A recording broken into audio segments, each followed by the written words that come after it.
how does that translate into the shows? Like so with that kind of ethos, what do you guys make sure you're putting into the shows, or what are you talking with your host to include, or like, how does that actually translate or play out um, in the production and the creation of the shows? So a large focus for us is not necessarily, and I talk about it quite a lot on LinkedIn. I quote it probably way too often, but is us focusing on the who rather than the how many when it comes to your audience. So we have a lot of podcasts, some in specific, really specific niches like health and safety or mining. But when we find that when you can have an audience in a specific niche, the numbers aren't so relevant as if you have it as a marketing tool, if you have a product to offer, being within that specific niche. And if you could be like the leader of that niche, even better. That's where the most money is made, is when you build an audience who are much higher value than just your generalized kind of casual listener, if you know what I mean. So we focus a lot on who is your podcast for. When I speak to potential clients, one of my first questions is always, who's going to listen to your podcast? Where, and then when you go to marketing, it's where do you find those people? Then when you go to what you offer, it's what do those people want? It's all around that ideal listener. I'd love to get your thoughts on defining this audience, right? And whether you are just taking the people who you listen to, or whether you really kind of craft an ideal listener and kind of go out and seek for those. But what's interesting to your point, I wanted to share with the listeners is we just had a client who I don't recommend this, but to your point about specificity and having a clear audience and stuff, she hasn't published in a little while, quite some time.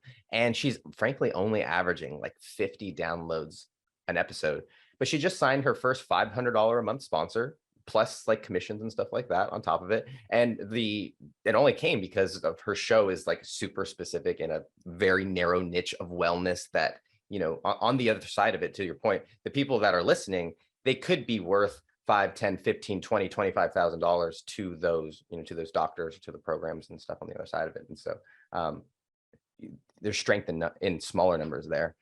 But I'm curious, when it comes to audience and picking audience, I found that a lot of our clients, they have this idea of who they want to listen to their show, but then who's actually listening to it, there's oftentimes some disconnect. So how do you merge those two? Do you focus on one and not the other? Or like how do you reconcile that kind of situation? See, I feel like it's a case of you've got to kind of guess in that sense. You've got to be like, right, I think these are the people that are going to listen. But then if you find out through your podcast that actually it's a slightly different demographic, then you can start to slightly change your approach as such. I look at the first podcast we done, which was Rob Moore, the Disruptive Entrepreneur, an entrepreneurship based podcast, but disruptive people.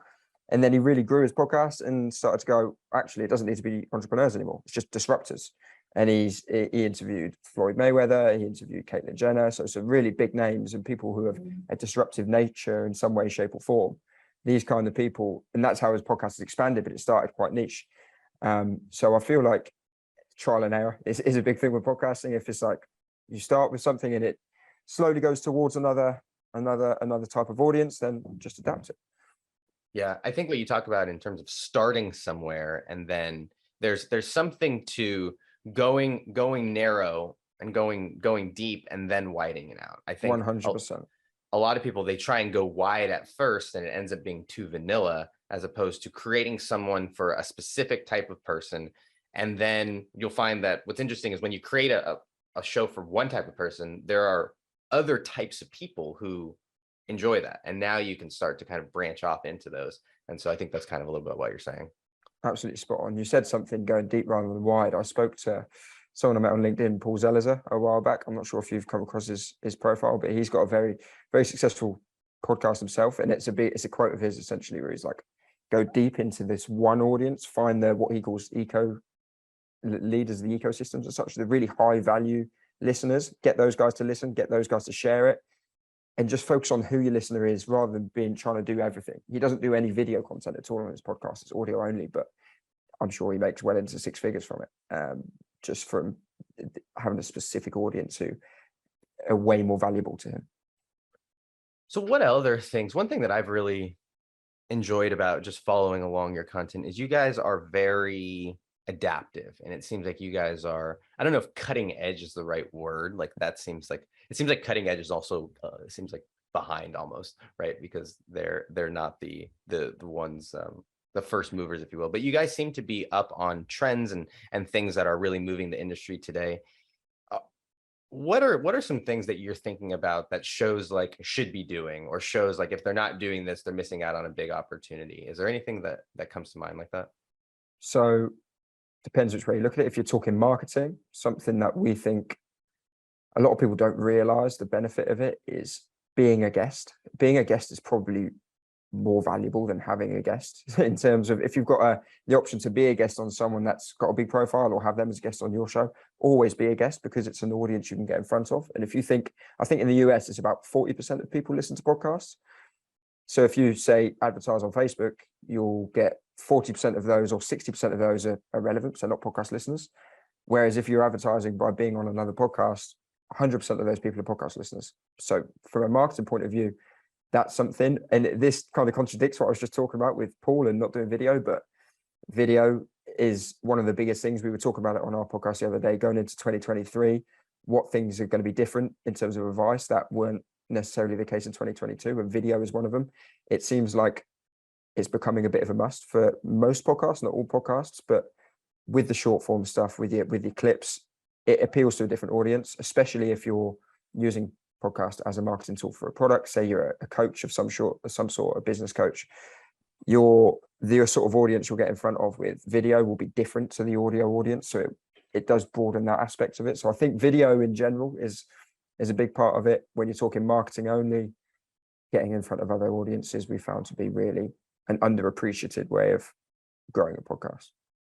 Yeah, there's a lot of, and this goes back to this artist capitalist kind of thing. Because for me, I'm like, all right, where are the people? Where are the eyeballs? And that's where I'm gonna go, right? It's like, for me, I'm not romantic about the medium. And that's I started out in live streaming, I built a YouTube channel, I had a Facebook group. And so I was just trying to find find my audience is kind of what it was. And so for me, when the next evolution of podcasting says, it's video, I go, okay, that's fantastic. It's not fantastic because it's expensive, it's time consuming, there's all these other things that come along with it. But I'm not afraid of making that change, where I think a lot of podcasters, they spent so much time learning this thing. And then all of a sudden you're like, wait a minute, actually, I've got to do video now. It's Exactly. almost Yeah. like, it's like, and I think that's why they're hesitant to it, just because, not because they don't think it's a good idea, but because it's so much damn work that it's going to take.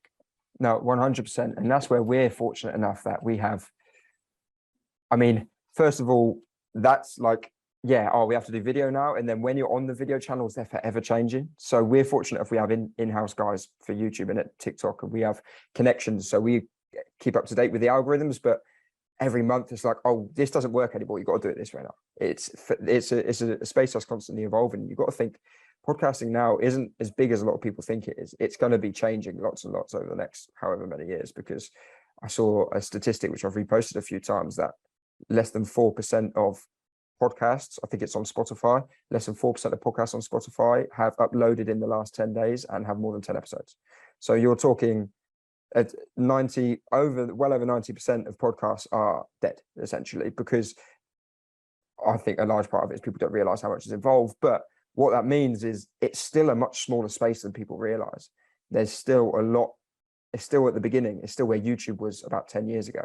So it's going to keep changing, keep evolving. And it's never going to be like, you're not going to be able to stay behind in the times. If you think YouTube, if you were uploading a 2010 style YouTube video now, compared to a 2022 style YouTube video, it's not going to perform anywhere near the same. So it's going to, I think it's just going to keep changing and changing. It's important to try and stay on top of it. Are there any like mistakes or any, like, for example, one of the things that I see a lot of podcasts do is they go, oh, well, yeah, we do YouTube. We put our, we put a picture. I saw someone even made like a fancy name for putting a picture over the video. I don't remember what it was called, but I thought it was cute. But they do that, and they go, and they're thinking that that's going to work. And so that's one example of like, well, that's doing it, but that's doing it maybe incorrectly, or doing something that's not going to yield the results.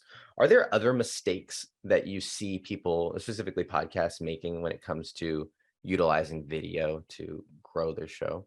Yeah, well, firstly, and I'm probably going to sound like I'm contradicting myself again here, video is one of those things don't do it unless you can do it properly. Don't, if you're struggling just to do audio and you're just about doing a little bit of video and a bit of everything and doing nothing properly, that's not as good as just going, like Paul would say, deep and on the audio and just getting that right. But if you can do video, we found that the full length stuff doesn't work as well as, say, 10-minute excerpts, 10 minutes clips from longer podcasts on a specific question or a specific topic. Those seem to work better, we've found. So yeah, I think people just recording their podcast with their normal podcast intro and then just uploading that to YouTube, it's a different platform. It's an active listening platform still. You can't expect people to listen passively the same way they do on a podcast platform, because if they're listening to a podcast on YouTube, they're probably sitting there watching it and doing nothing else. Whereas an audio version, you can drive a car, you can shower, make dinner, whatever it is, whilst it's playing. So how does that play out in like practically though? Because I think that's such a great point that I realize, but then I don't necessarily know, okay, so how do I utilize that information? How do I, what do I do on the videos to keep them engaged or not? Or like, are there ways that we can, increase that? Yeah. So for me, I'm thinking back to a conversation. I had a pretty in-depth conversation with our YouTube guy a while ago, and he was saying to me, it was one of our episodes we recorded actually, about making it suit the YouTube platform. So look at how YouTube videos are. He said you need there's something in the algorithm of YouTube about 30 seconds. Once you hit the 30 seconds point, the retention after that, I don't know exactly what it is, but YouTube will basically reward you for the more people that watch 30 seconds of your video. So he's like, the first 30 seconds should be sharp clips from the middle of your podcast. The little clips that you might put on TikTok, those bits that are eye-catching, that should be at the start to get people's attention, and then your intro starts after 30 seconds.